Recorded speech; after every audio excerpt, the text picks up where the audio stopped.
roses she had planted in the spring went distant, and then his legs gave, and he went down, not hard, not fast, but down, onto the gravel path, onto the ground.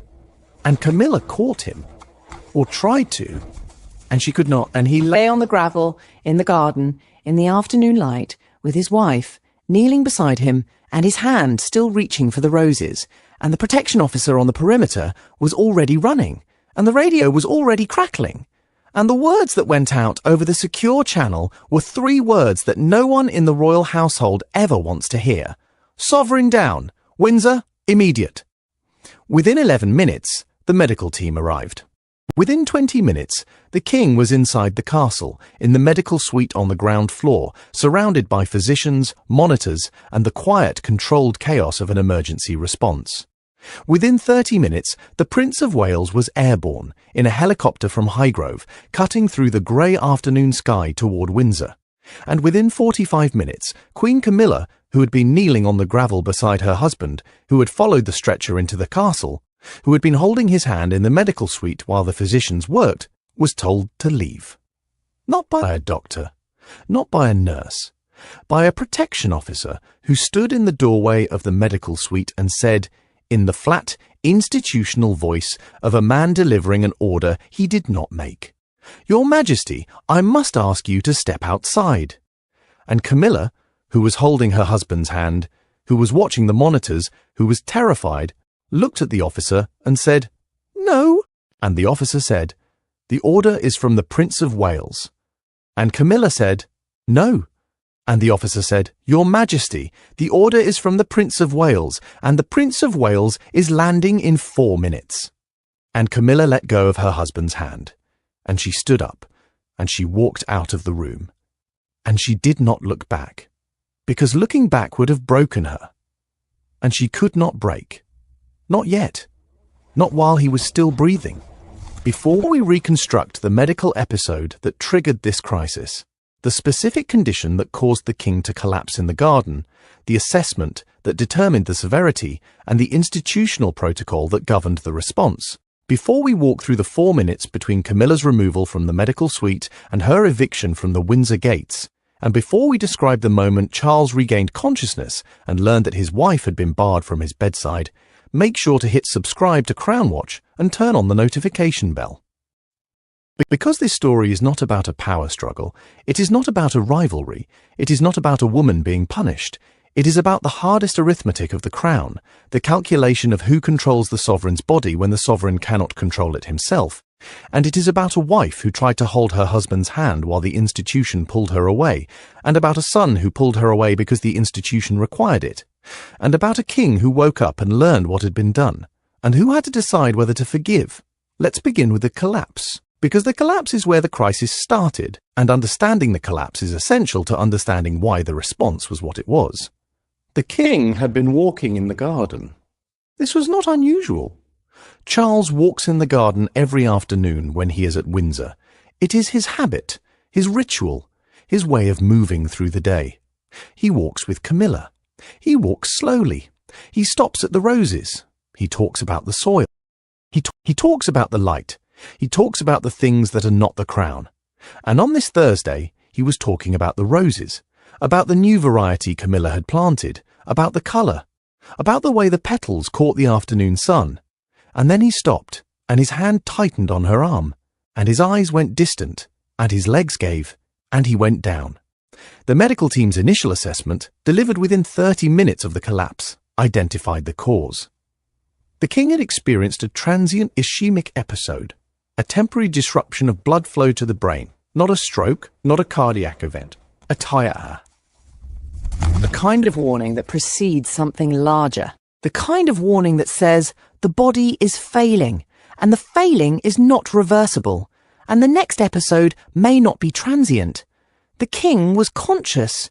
He was responsive. He was able to speak. But he was disoriented. He did not know the date. He did not know the time. He did not know for several minutes where.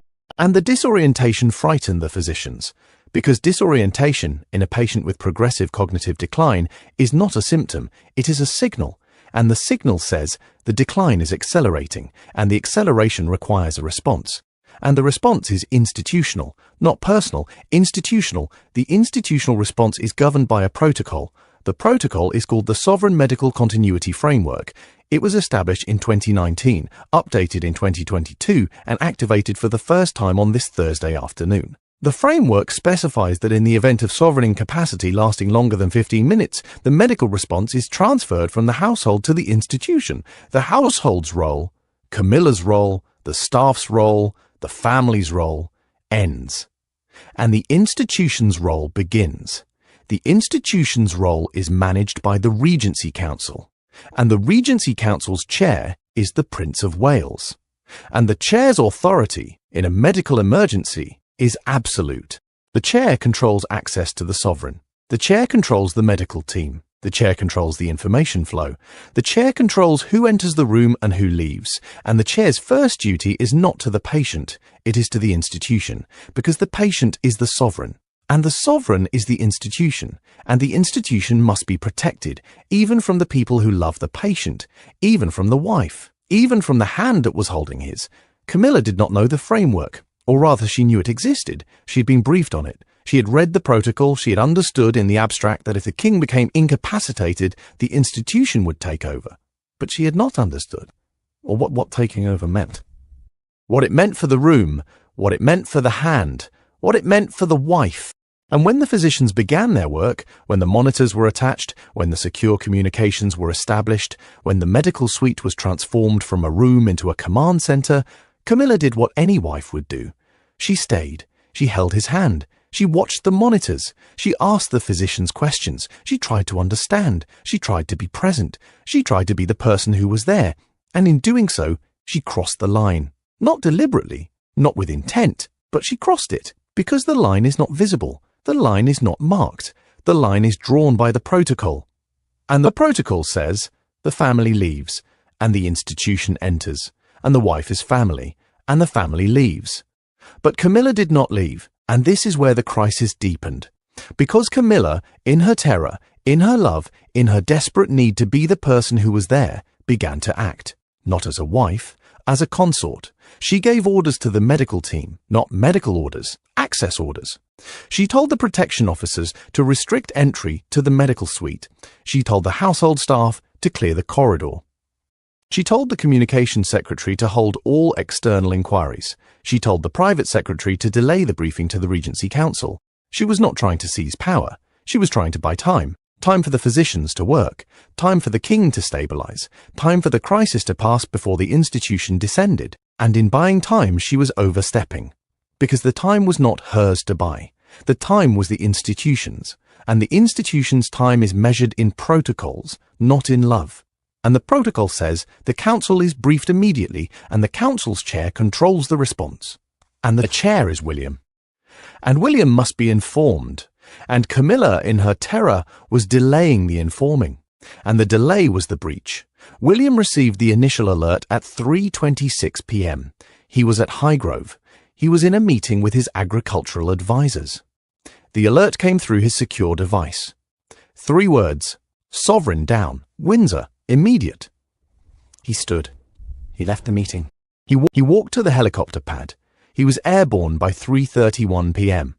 And during the flight, he received the second alert, the medical assessment, the TIA, the disorientation, the acceleration, and the third alert, the household report, the report that said the Queen Consort had restricted access to the medical suite, that she had delayed the council briefing, that she had given orders to the protection team, that she was, in the language of the report, exercising authority outside the framework. William read the report twice, and then he made the decision. Not in the helicopter, not in the air, but in the silence between the rotors, in the grey afternoon sky, in the 4 minutes between the report and the landing. He made the decision that would define this crisis, the decision to seal the palace, the decision to evict the Queen, the decision to remove his father's wife from his father's bedside, and he made it because the framework required it, and because the framework is the institution, and because the institution must be protected, even from the wife, even from the hand, even from the love. The helicopter landed at 3:58 p.m. William stepped onto the gravel of the Windsor courtyard.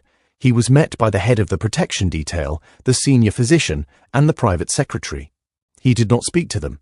He walked into the castle. He walked to the medical suite. He stood in the doorway. He looked inside. He saw his father on the bed. He saw the monitors. He saw the physicians. He saw the empty chair beside the bed. The chair where Camilla had been sitting.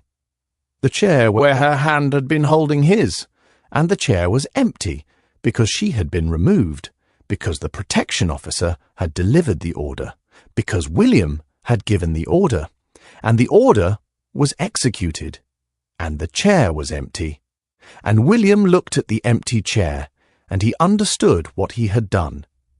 And he walked into the room, and he stood beside his father, and he did not sit in the chair, because the chair was hers, and she was not there, and the not there was his doing, and the doing was the duty, and the duty was the framework, and the framework was the institution, and the institution was the crown, and the crown was the king, and the king was his father, and his father was the patient, and the patient was the sovereign, and the sovereign was the institution, and the institution was William, and the William was the son, and the son had removed the wife, and the wife was the love, and the love was the hand, and the hand was empty, and the empty was the cost, and the cost was the crown, and the crown was the duty, and the duty was the ceiling, and the ceiling was the palace, and the palace was the gates, and the gates were the eviction, and the eviction was the fury, and the fury was Camilla, and Camilla was the wife, and the wife was the love, and the love was the hand,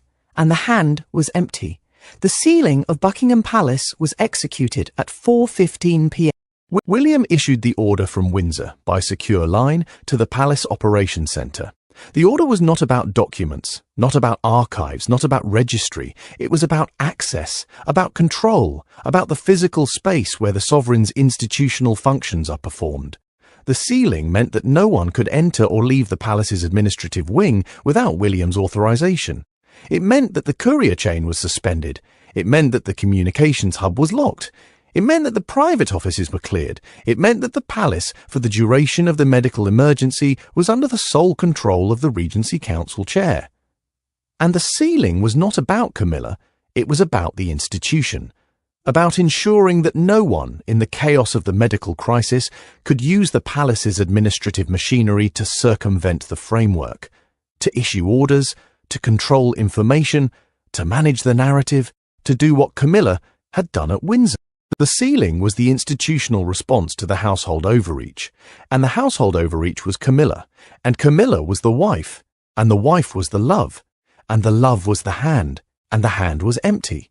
The eviction was executed at 4:32 p.m., 14 minutes after the ceiling, 14 minutes in which Camilla had been waiting in the corridor outside the medical suite, waiting to be let back in, waiting to hold her husband's hand, waiting to be told he was stable, waiting to be told he was awake, waiting to be told anything. And instead, she was told to leave. Not the corridor, not the castle, the estate. The protection officer, the same one who had removed her from the medical suite, returned. He said, "Your Majesty, I must inform you that your presence on the Windsor estate is suspended for the duration of the medical emergency. You are required to leave the estate boundary immediately." Camilla looked at him. She said, "He is my husband." The officer said, "I understand, Your Majesty," Camilla said. "He is my husband, and he is in that room, and I will not leave him." The officer said, "The order is from the Prince of Wales. It is under the Sovereign Medical Continuity Framework. It is not negotiable." Camilla said, "I will not leave." The officer said, "Your Majesty, I must ask you to leave. If you do not leave voluntarily, I am authorized to escort you to the estate boundary."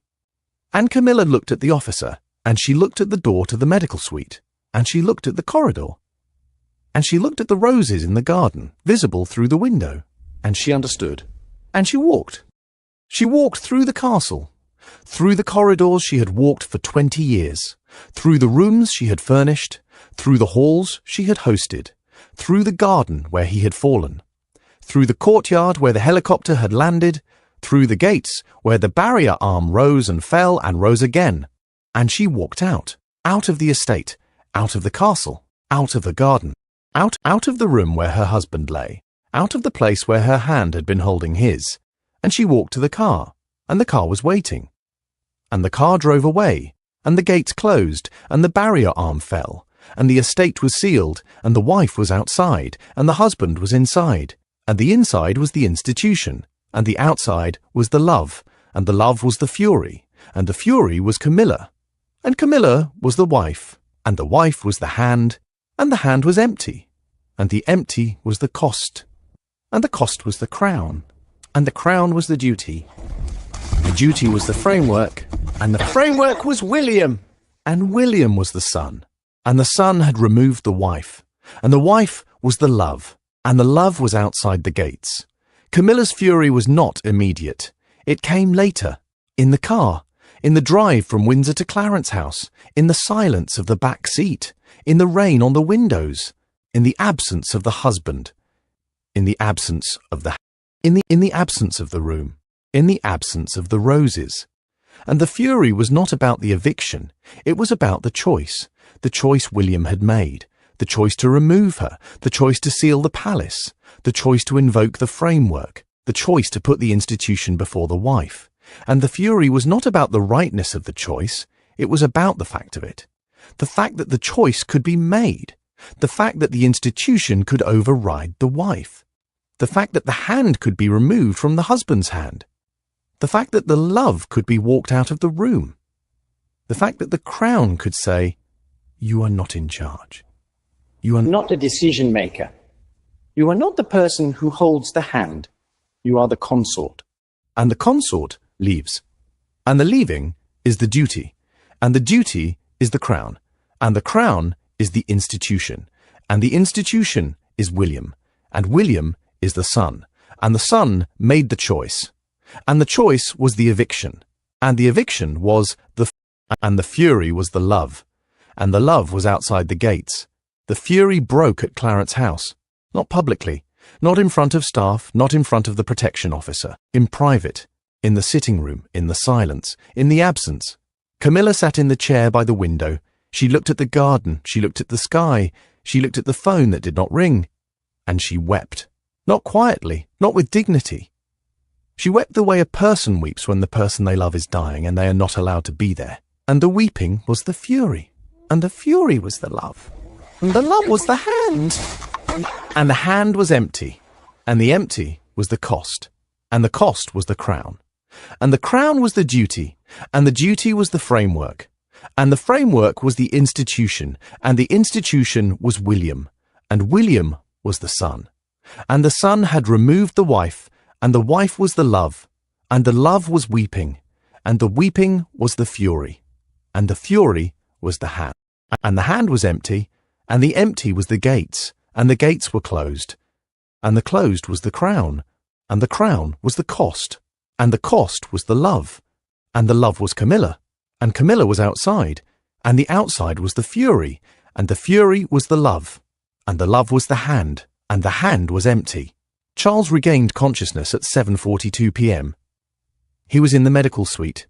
He was surrounded by physicians. He was oriented. He knew the date. He knew the time. He knew where he was. And he asked immediately, before the physicians could speak, before the monitors could be checked, before the assessment could be delivered, one question: where is Camilla?